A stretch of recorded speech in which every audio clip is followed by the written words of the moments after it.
Okay, welcome back everybody to another ATS video with me, Justice Fist. Today, we're doing another truck mod video. Yes sir, this is the Kenworth W990. This is by Frank Peru and a number of other authors. I will leave a link in the description where you can download this, and all the info is there, of course. Now, look at this. Not bad. It's pretty nice. It's pretty nice. Now, I'm a little bit biased. I'm going to admit. I'm just gonna come out with it, man. I'm a Kenworth guy. I love Kenworth trucks. I drive one at work. It's really nice. It's a 680. It's a dump truck though. It's not a semi truck, but yeah, love Kenworths. They're really nice. Our load for this is going to be a 54-ton Transformer 2 Barstow rail export. It's not going to be a terribly long run, 20-30 minutes maybe. As you can see, the sun is setting, so it's going to be a nighttime run, an overnight drive. That's okay. That means that traffic won't be too bad. Nice touch on this mod. Look at the door. The door's open. You start the engine, the door closes. And vice versa. Pretty cool. Pretty cool. I love it. And on that note, this truck mod really is, it's just one of those. I get my track IR working right here. Yeah, there we go. It's looking good. It's one of those mods that is just perfect. It's perfect. There's no weird glitches going on or sticky mirrors or anything like that. And of course, the W990 is a relatively new truck, so you know you've got all the tech in it, right? You've got an onboard computer. You have your GPS, everything you could possibly need. You got it all, man. You got it all. Look at this load. Look at that long trailer. I love these heavy cargo pack loads. They're awesome. Lots of fun. So, anyway, yeah. The truck mod itself is mint, in my opinion. Doesn't get much better. And so, yeah, there's not much to say what I do or don't like about it. I mean, I like the fact that you've got all the tech because it is a newer truck, and there's no stupid glitches with sticky mirrors or dials flicking on and off when you turn your lights on and off, or wipers that don't wipe anything. Nothing like that. No. Everything works perfectly. It's perfect. Now, as usual, in case you're wondering, I'm driving using a gamepad, PS4 controller. Just run it through Steam, real easy to set up. If you don't know how, look it up, real easy. And of course, I'm using track IR. That's pretty obvious. And I'm playing with simulated air brakes and realistic fuel burn. So whereas I always make it as realistic as possible, you know. We're playing a simulator here. I don't want to, make it as unrealistic as possible. That makes no sense. So a manual transmission, of course. So let's talk about how I have this thing set up. Now, this thing comes with all kinds of options, and it's important to note too that if you download this from the website that I downloaded it from, you're going to get a bunch of stuff with it. Yeah, you're going to get some sound packs. Like, listen to that J-brake. Listen to that. Pretty good, huh? Yeah, I love it, man. I love it. It's awesome. Yeah. So yeah, you're gonna get some sound packs with it. You're gonna get some interior lighting packs and stuff like that. It's the popo. Yeah, you go first, bud. Anyway, yeah. So you're gonna get a bunch of stuff with it, which bonus, right? Why not? So yeah, I really like this one. I've been playing with it quite a bit. But like I said, I love Kenworth, right? So of course I'm gonna take it out now. It's no 900. It's no 900. Let's just say that, and then I'll come back to that later. But anyway, it's still a lot of fun to play with. So okay, let's get back on track here, Justice. Setup.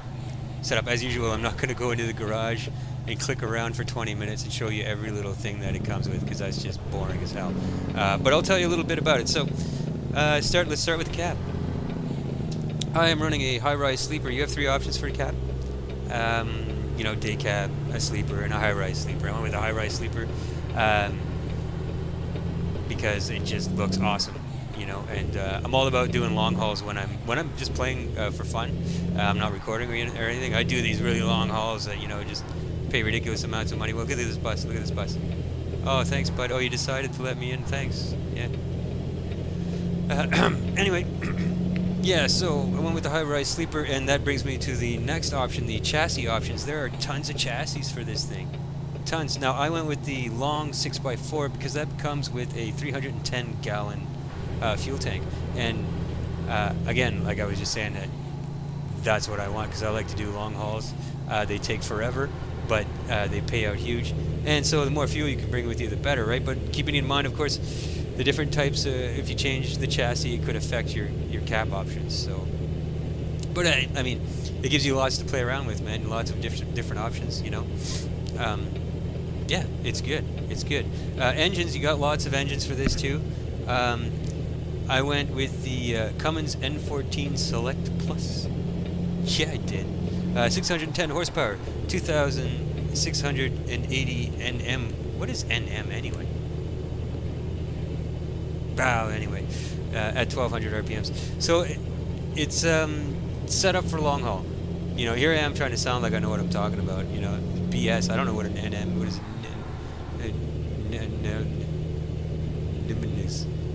I don't know. Anyway, 610 horsepower. Okay. I don't know what the torque is. I forgot to write it down. What's it matter? It's a game. Anyway, transmission, of course. I always go with the Eaton Fuller 18-speed with retarder.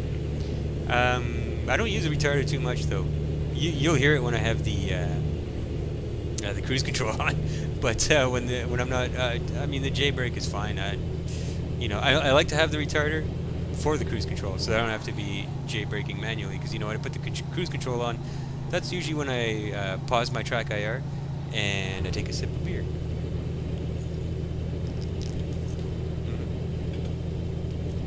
Just like that, bud. Just like that. There's a number of interiors available for this too, and like I said, you got all your tech. I put the two-way radio in, and I didn't know what the onboard computer was there in the middle of the windshield at the top. I didn't realize it was just mirroring exactly what's on the dashboard in between my speedometer and my tachometer. Otherwise, I wouldn't have put it there. It's just obstructing a bit of my view, and it's showing exactly what's on the other. What's the point? What's the point, man? I mean, I guess if you're hard to see and you're not wearing your glasses, I guess maybe. I don't know. Anyway, it's no matter. It's no matter. It's all good. Excuse me. I think I'm getting sick, man. It's not good. It's not good at all.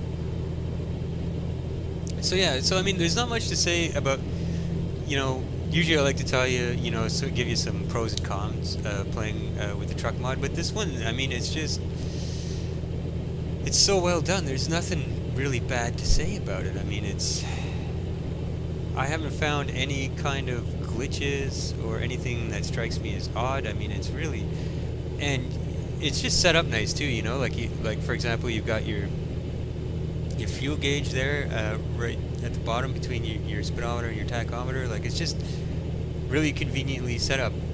You know, everything's easy to see. Like I said, you've got the tech that you need, especially when you're playing with a gamepad. You can see what gear you're in, what your cruise control is set at. I would like a digital speedometer. I always like a digital speedometer, but it's not. That's just my personal preference, you know. And yeah, I mean, I don't really have anything bad to say about it. Now, this is usually the part of the video where I like to talk a little bit about the truck manufacturer and the truck itself. But you know, in the last review of a Kenworth truck I talked quite a bit about, well, gave you a brief history of Kenworth and that, so I'm not going to get into that again. Other than for those of you that might not have seen that video, suffice to say that Kenworth has been around since the 1900s, right? It didn't start out as Kenworth, but it became Kenworth, and I mean, Kenworth and Mack, they have a lot in common where they both started, they sort of specialized in buses and stuff first, and then they got into building transport trucks. And Kenworth is all American. That's all you really need to say about it. I mean, you know, they've been around over 100 years making trucks, so that's all that really needs to be said about that, right? Now, the 990 itself, I mean, I couldn't find a ton of information on it. It is a relatively new truck, and You know, I found a brochure from Kenworth themselves, and I was like, oh, perfect. You know, it's gonna tell me a little bit about the truck, and yeah, no, no, it's just trying to sell you one. Just trying to sell you one, man. It's kind of useless. Other than to look at some pictures of the interior. For example, the GPS screen there, it actually looks a lot bigger in the pictures of it in the brochure, and it's actually it looks like a touch screen or something. Like there's all kinds of, like a little mini computer, you know, all kinds of stuff, options for your phone and stuff there, like you would find in your car, right? Like, I mean, it's a newer truck, right? So it's all tacked out. And I did have to laugh because a lot of the guys were carrying on in the comments, going, "Oh, it's ugly." They're like, "Oh, it's just a 680 with a bit of a hood on it." They're like, guys are going, "Oh, it's a fleet truck. It's a fleet truck," right? So these are owner operators, you know, who have their tricked out 900s, right? And they're just making fun of it, and I don't blame them. But well, I mean, just the way they named it, the W990, it's almost like Kenworth is sort of hinting that this is the successor to the 900, maybe.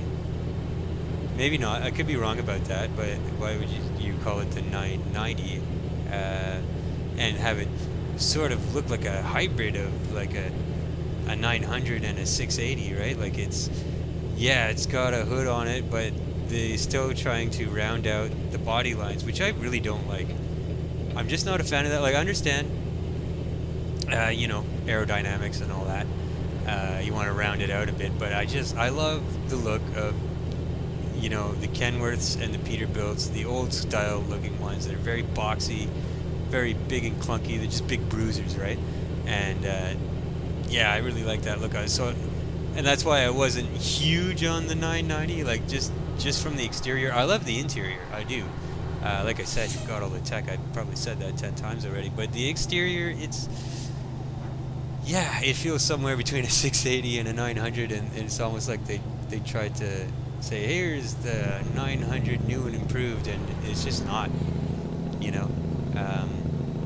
But I mean, I don't know if you can improve on perfection, right? Like the 900, it is and always will be just a classic, right? I mean, come on, you ever seen the movie Convoy? Didn't the Rubber Duck drive a 900, a big black W900? Yeah, he did. The Rubber Duck, baby. Convoy, it's an old movie. It's an old movie. I loved it when I was a kid. I've loved trucks since I was a kid. Don't try to watch that movie now. It's so dated. It's terrible. But anyway, so are trucker movies, I guess, right? Like, who makes trucker movies anymore? Nobody. That's who. Anyway. So yeah, so not a lot to say about the 990. Couldn't find a ton of info. Like I said, other than brochures and stuff trying to sell me one. Like, it's not really, you know. I'll come find you if I want to buy your stuff, kind of thing, you know. Anyway, or well, I guess that's what I did. But I was looking for info for my video, not, you know. It's all like phrases like "be the king of own the road" and you know. Trucking style, and you know, like all these like headers with like dynamic pictures of the truck, you know. So, oh my god. Anyway, take a sip of beer here.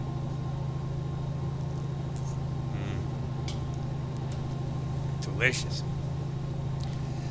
delicious. So you'll have to excuse me. I don't have my mute button macked for my microphone. I'm using new recording software. Anyway. Yeah, getting sick, man.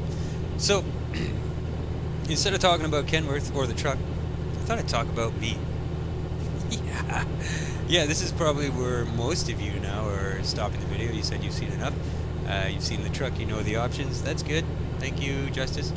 But for those of you that follow me, watch my videos, yeah, I haven't posted anything in quite a while. It's been a very busy winter, man. And if you follow me, you know I operate heavy equipment. So that means snow. That means on call 24/7. We've had a record snowfall this year, so I spent most of the last 3 or 4 months in a 16-ton Cat 910 loader, wheel loader, yeah, pushing snow around. Amazing. And record snowfalls here, man. I mean, I'm in Quebec, Canada, right? I mean, record snowfalls is a ton of fucking snow, and it's caused problems, man. Because where I live here, we're at the convergence of three rivers here, right? The Rideau River, the Ottawa River, and the Gatineau River. So the thaw and then just spring itself is, rain every other day. It's caused all kinds of flooding. People are losing their homes. It's a bad scene, man. And I was actually on scene a couple weeks ago. My boss volunteered some of his equipment to help out with sandbagging and stuff. So I was down there. I brought a couple of a case 721s. What are they?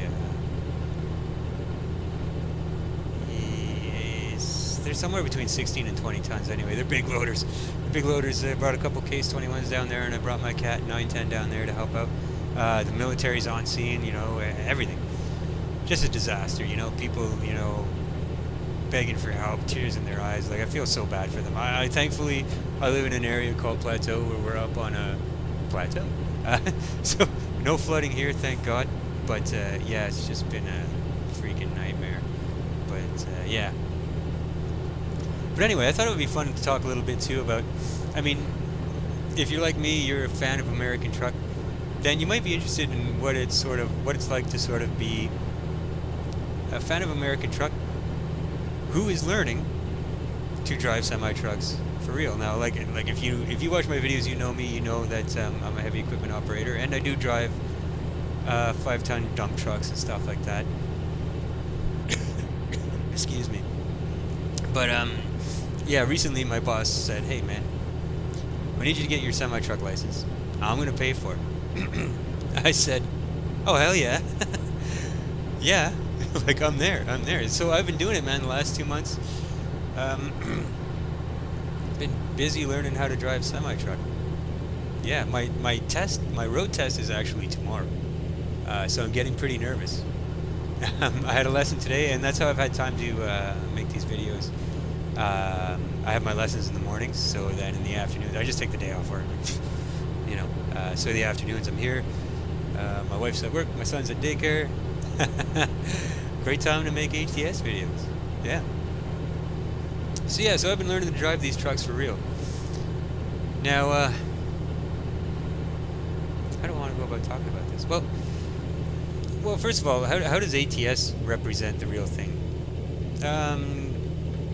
Not bad. And I've been playing tons of ATS too, because I'm like, it's like time on the simulator, man. And I mean, it does a relatively good job. Obviously not great. Doing it for real is a whole different thing, man. I mean, but ATS, it's not bad. It's not bad. And it's always fun to relax and just drive like you're not, it is not relaxing to learn how to drive these for real. Not at all. But it's like anything, you get used to it, right? And that's the other thing too, like, I've been finding with my lessons, like, I learned to drive trucks and operate equipment. I never took any lessons. I learned by doing, right? So it's a bit awkward for me to have, my instructor sitting beside me, telling me what to do and when to do it and how to do it. It's a bit annoying. Some days I feel like I'd almost learn better if, like, now that now I have my test tomorrow. I've got it down now, obviously, but. In the beginning, I thought, man, if I could just take it out on the road by myself for a little bit. And this may sound dangerous, but, keeping in mind that I've been operating heavy equipment for years and have been driving, dump trucks and stuff. So, but yeah, it's hard when you have someone there, like, critiquing every little thing you do and putting their 2 cents in when you don't necessarily need it. Like, I've had a few little mishaps, with one instructor in particular. He's an older guy, and he doesn't pay particularly good attention, and so he did stuff like, there was one situation where we're coming up to a traffic light, and it's been green for a while. I can see coming up, and you really got to look ahead when you're driving these trucks. Like, you really, really need to anticipate what's going on. Obviously, and this may seem like common sense to some of you, but like way more than you would in a car, obviously, because keeping in mind we're driving manual transmission. And you have to use the double clutch technique, so, and you're learning how to do it for the test. Excuse me a second.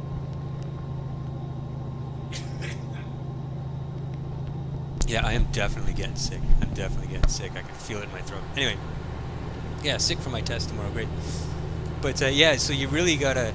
And so anyway, we're approaching this green light, and it's been green the whole time that it's been in my view, and I'm thinking, God damn it.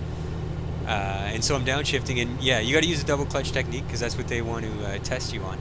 So, you know, downshifting and double clutching a commercial transmission like that is, you know, it's, you know, you clutch out a gear into neutral, then you rev your RPMs up, you know, into the power band somewhere, depending on how fast you're going, what gear you're going into, and then clutch into gear. It takes time, and what's awkward about it when you're not used to it is that your left foot is operating the clutch and your right foot is operating the accelerator to rev your engine. So there's no feet left to operate the brake. So you need to see it coming, and you need to start gearing down, bleeding off speed. Like, you need to anticipate way in advance, right? So anyway, so we're coming up to this light, and I'm just learning. I'm not anticipating very good. I'm in 6th gear, and I guess he thinks I'm in 4th gear. So we come around the corner, and then we're going up a hill.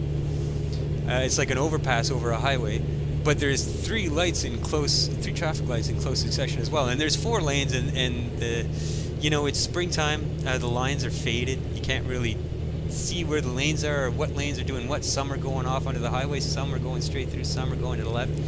And I'm in 6th gear, and I'm trying to downshift because I know I'm not going to make it up this hill at the speed I'm going. And the instructor's yelling at me, don't shift, don't shift. He thinks I'm in 4th gear. He's saying don't take it out of gear, which is good advice if you're in 4th gear. Well, stall the truck right on the overpass because I'm not in 4th gear, I'm in 6th gear, but he's not paying much fucking attention. He's just telling me what to do, and he doesn't even really know what's going on. So that was a little maddening, right? These are the kind of things, that's why I'm saying, man, sometimes you're better off just to give it a try on your own once you know the very basics, right? And the same situation happened again with this same guy. We're coming up to a traffic circle, a large traffic circle, and I'm slowing down, man. I'm downshifting. I mean, I'm trying to get into well, when I approach a traffic circle, I'm trying to get it down into 4th. Now, I'm driving a Volvo, a 2013 Volvo D13, a big one with like a big sleeper, everything, 53-foot trailer, 12-speed transmission. So, oh boy, this hill is steep, eh? We're really losing speed here. Anyway, so I'm approaching the traffic circle, and I'm downshifting. I'm coming way down. I'm coming down from 6th gear to, you know, I'm aiming for 4th or 3rd, but then I see someone crossing the street, so now I'm aiming for 3rd and anticipating perhaps a complete stop to let this person cross. And this guy's freaking out on me. What are you downshifting for? What are you downshifting for? Go, he says. Go. I'm not going. I'm not going to run this guy over. And so I just about come to a complete stop as the guy crosses the road, and then the instructor goes, oh yeah, and don't hit that guy. You know? Like, yeah, okay, thanks, bud. Like, you know, man. And another time, we're getting on the highway. Oh no, we're on the highway. And I'm in the right lane, as I should be. And I see another car coming down the on-ramp.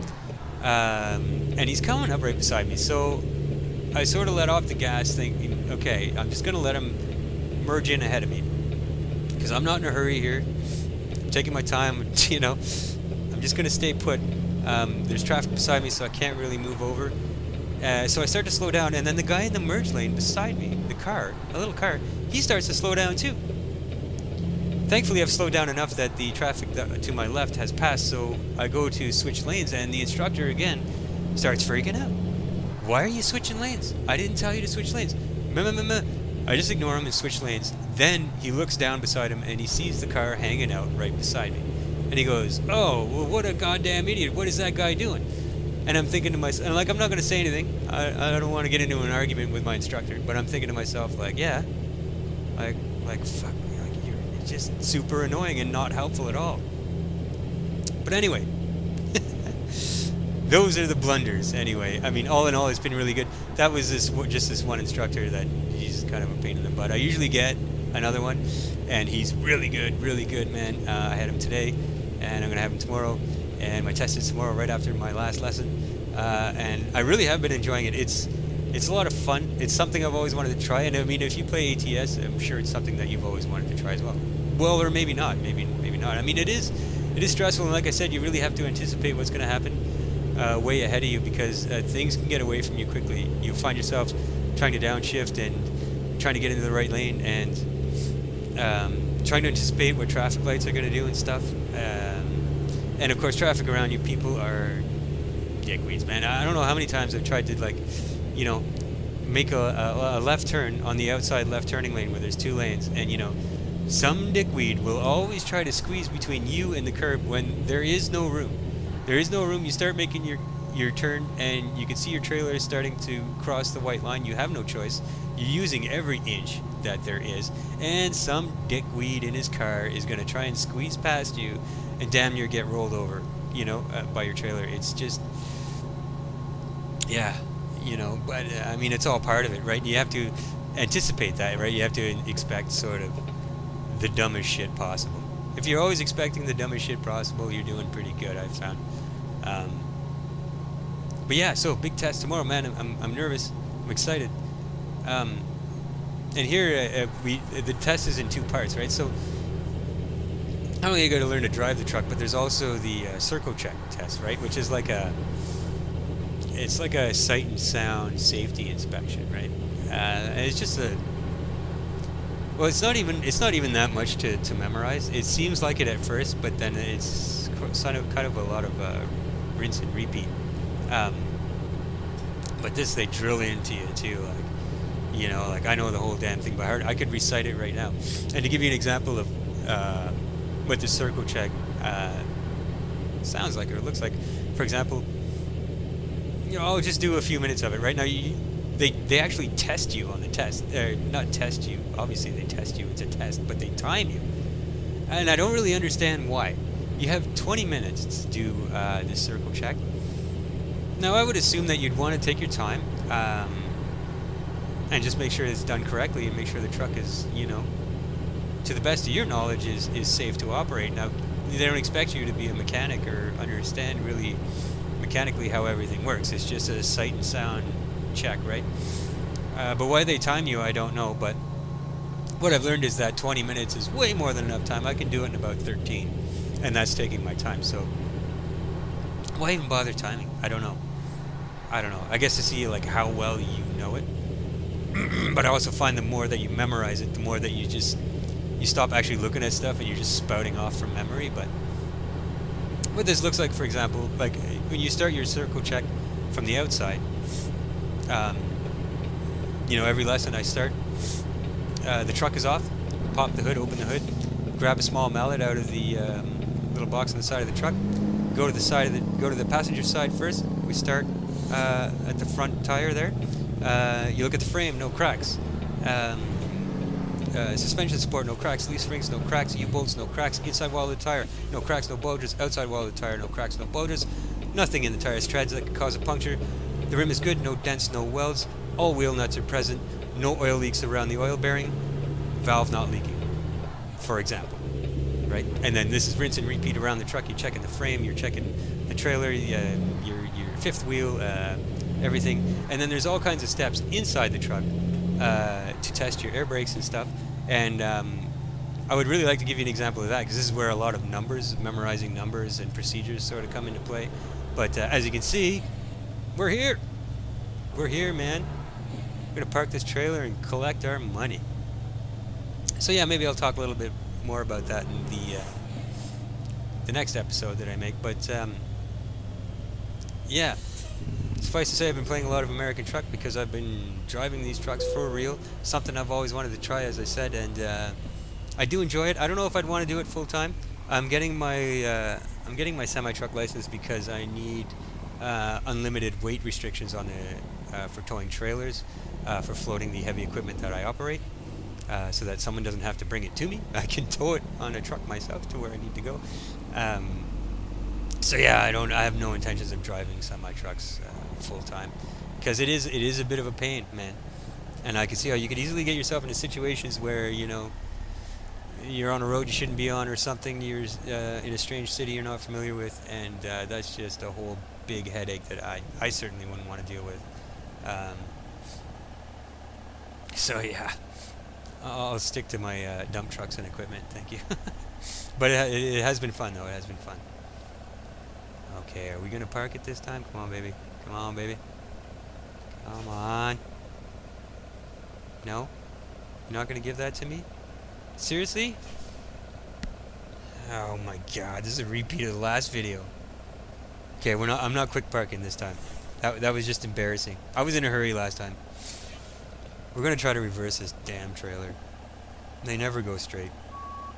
No matter how straight you have them, they'd get all gnarled up. Let's try this here.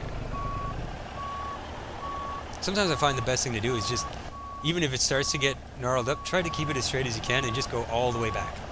And then drive in and try to straighten it up again. As my strategy here. Sometimes works, sometimes doesn't. Oh, what? Yeah. Yeah, I'll take that. Give me my money, please. Beauty, excellent. Alright, well that's it for this American truck video. That was a Kenworth W990. Very nice truck. Thank you all again for joining me. I'll catch you in the next video.